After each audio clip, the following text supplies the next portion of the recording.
नमस्कार मंडळी, श्री स्वामी समर्थ महाराजांच्या आशीर्वादाने तुमच्या आयुष्यातील प्रत्येक चांगल्या इच्छा पूर्ण होत हीच प्रार्थना। आजचा दिवस तुम्हाला आनंददायी, आरोग्यदायी आणि भरभराटीचा जावो। तर मंडळी, आपण भरपूर कष्ट करत असतो, मेहनत करत असतो, प्रामाणिक वागत असतो, पूजा व्रत उपासना करत असतो, तरीही आपल्या आयुष्यामध्ये बऱ्याच समस्या निर्माण होतात, अडथळे निर्माण होतात, आपली कोणतीच कामे यशस्वी होत नाहीत। तर मंडळी, लक्षात घ्या, आपल्या कष्टाला, आपल्या मेहनतीला, आपल्या नशिबाची साथ असली तर आपल्या आयुष्यातील एकही इच्छा अपूर्ण राहत नाही। आणि हीच नशिबाची साथ मिळण्यासाठी आपण छोटे छोटे उपाय करत असतो। तर हा श्रावण महिना सुरू आहे आणि श्रावण महिन्यात येणारा सण म्हणजे श्री कृष्ण जन्माष्टमी।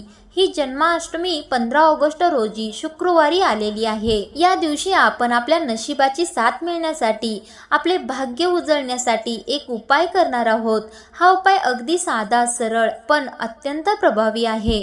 हा उपाय केल्यानंतर आपल्याला कोणत्याच अडचणींचा सामना करावा लागणार नाही। तर हा उपाय जन्माष्टमीच्या पवित्र दिवशी केल्यास घरात श्रीकृष्णांची अपार कृपा मिळते, धनसमृद्धी वाढते आणि जीवनातील अडथळे दूर होतात। हा उपाय अगदी साधा, सरळ, घरच्या साहित्यामध्ये होणार आहे। प्रत्येक जण हा उपाय करू शकतो। तर त्या उपायाचे नाव आहे कणकेचा दिवा। होय, साध्या गव्हाच्या कणकेपासून बनलेला एक छोटासा दिवा, पण त्याची शक्ती मात्र अपार आहे। या उपायाचा प्रभाव मात्र अत्यंत जलद आहे।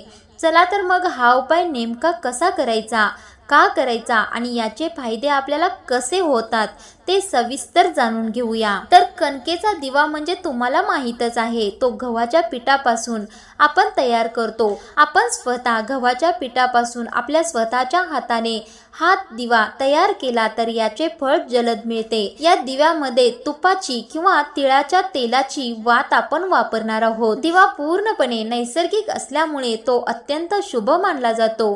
हा दिवा घरामध्ये प्रज्वलित केल्यामुळे आपल्याला बराच समाधानकारक फरक पडतो। या उपायाने आपल्याला बराच फायदा मिळतो। हा दिवा देवी देवतांसमोर लावल्यास त्याचा प्रकाश आणि ऊर्जा घरभर पसरते, घरात सकारात्मक वातावरण निर्माण होते। अन्न ही जीवनाची शक्ती आहे, म्हणून अन्नापासून बनलेला दिवा हा ईश्वराला अर्पण करण्याची सर्वोत्तम पद्धत मानली जाते। आता तुम्ही म्हणाल, जन्माष्टमीला कणकेचाच दिवा का लावायचा?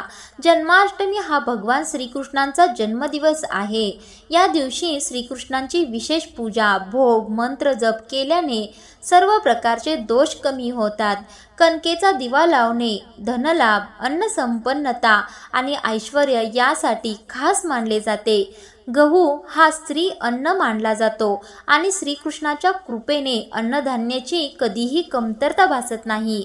आयुष्यामध्ये कोणत्याच अडचणी राहत नाहीत, इच्छा पूर्ण होण्यास मदत होते। तर हा दिवा बनवायचा कसा ते मी तुम्हाला सविस्तर सांगते, नक्की ऐका। गव्हाचे पीठ 1 वाटी घ्यायचं आहे, त्यामध्ये 2 चमचे तूप घालायचं आहे, ते छान मिसळून घ्यायचं। गरजेनुसार पाणी घ्यायचं आणि हे छान पीठ मळून घ्यायचं आणि त्या पिठाचा अगदी छोटासा दिवा बनवून घ्यायचा आणि त्याची उकड काढून घ्यायची। उकड काढून घेतल्यानंतर तो थंड होऊ द्यायचा आणि तो दिवा लावण्यासाठी एक वात घ्यायची आहे। ही वात तुपामध्ये किंवा तीळ तेलामध्ये छान भिजवून घ्यायची आहे आणि हा दिवा प्रज्वलित करायचा आहे। हा प्रज्वलित केलेला दिवा श्रीकृष्णांसमोर ठेवा। जन्माष्टमीच्या दिवशी मध्यरात्री 12 वाजता म्हणजे श्रीकृष्ण जन्मक्षणी दिवा पेटवणे अत्यंत शुभ मानले जाते। काही जण ही पूजा संध्याकाळी करतात, पण मध्यरात्री करणे अतिशय शुभ मानले जाते। सायंकाळच्या वेळी ही पूजा केली तरी चालतं, पण तुम्हाला शीघ्र फळ हवे असेल तर मध्यरात्री 12 वाजता तुम्ही हा दिवा प्रज्वलित करू शकता। दिवा श्रीकृष्णांच्या मूर्तीसमोर लावावा। मूर्ती शक्यतो पूर्व किंवा उत्तर दिशेला ठेवावी। ही श्रीकृष्णांची मूर्ती म्हणजे बालकृष्णांची मूर्ती आपण म्हणू शकतो। प्रथम श्रीकृष्णांची प्रतिमा फुलांनी किंवा झुल्यांनी सजवावी। तुळशीपत्र, माखन म्हणजेच लोण्याचा नैवेद्य दाखवावा। दिवा पेटवण्याआधी एक मंत्र म्हणायचा आहे आणि तो मंत्र म्हणजे ओम नमो भगवते वासुदेवाय नमः। हा मंत्र 11 वेळा म्हणायचा आहे। दिवा पेटवून श्रीकृष्णांना प्रार्थना करायची आहे, हे श्रीकृष्णा, माझ्या घरात अन्न, धान्य, आनंद आणि शांती नेहमी भरभरून राहू दे। माझ्या आयुष्यातील चांगल्या इच्छा पूर्ण होऊ द्यात। मला आरोग्य मिळू दे। माझ्या कुटुंबातील सर्वांना आरोग्य मिळू दे। माझ्या घरामध्ये सुख, शांती, समृद्धी भरभरून नांदू दे। आणि तुमची एखादी विशेष इच्छा असेल तरी ती देखील तुम्ही बोलून दाखवा आणि ही माझी इच्छा पूर्ण होऊ दे, अशी प्रार्थना श्रीकृष्णांना करा। दिव्यामधील वात आपण स्वतःहून विझवू नये, ती जोपर्यंत जळते तोपर्यंत जळू द्या। तर या दिव्याचे महत्त्व जाणून घ्या। गहू म्हणजे अन्न संपन्नतेचे प्रतीक। तूप पवित्रता आणि श्रीमंतीचे प्रतीक मानले जाते। प्रकाश, ज्ञान आणि सकारात्मकतेचे प्रतीक मानले जाते। ज्योत ईश्वराशी आपला संवाद असतो। जेव्हा आपण गव्हाच्या दिव्याची ज्योत पेटवतो तेव्हा अन्न, समृद्धी आणि आरोग्य यांचे आशीर्वाद आपल्या घरात येतात। कणकेचा दिवा लावल्याने आपल्याला कोणते फायदे होणार आहेत ते नक्की ऐका। हा दिवा आपण घरात प्रज्वलित केल्याने आपल्याला धनलाभ होतो। व्यापारी, नोकरी करणारे, शेतकरी सर्वांसाठी हा उपाय लाभदायक आहे। अन्नधान्याची भरभराटी होते, आरोग्य सुधारते। दिव्याचा प्रकाश मानसिक ताण कमी करतो। ग्रहदोष असेल तर तो देखील दूर होतो। राहू दोष कमी होतात। खर्चावर नियंत्रण राहते, बचत वाढते। घरातील भांडणं कमी होतात, सकारात्मक वातावरण निर्माण होते। हा दिव्याचा उपाय करताना कोणती काळजी घ्यायची आहे? दिवा लावताना मनात वाईट विचार, नकारात्मक विचार ठेवू नका। एखाद्याचे वाईट व्हावे अशी भावना ठेवू नका। पीठ मळताना आणि दिवा बनवताना मंत्र जप करा।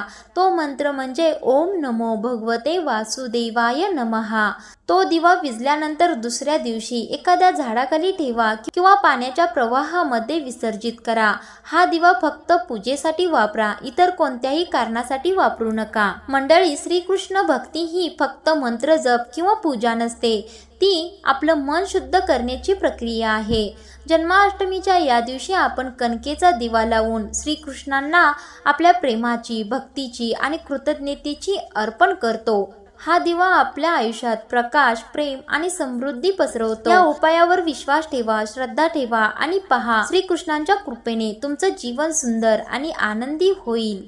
चला तर पुन्हा भेटूया अशाच माहितीपूर्ण व्हिडिओ बरोबर। तोपर्यंत कमेंटमध्ये श्रीकृष्ण टाईप करायला विसरू नका।